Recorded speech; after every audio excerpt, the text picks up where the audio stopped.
Gue pernah ada di posisi yang sulit gue lawan, ada di posisi yang sulit untuk bergerak. Lo pernah ngalamin itu gak bro? Hancur hati bro, sulit untuk termotivasi, sulit untuk berkembang. Tapi alhamdulillah bro, dengan kesabaran, dengan gue ulet dan tekun, gue bisa melalui semuanya.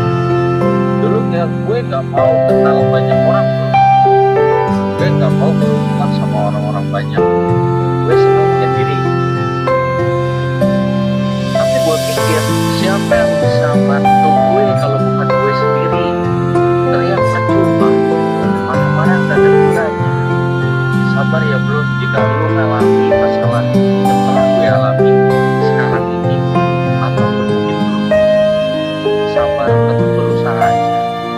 Gue bukan murid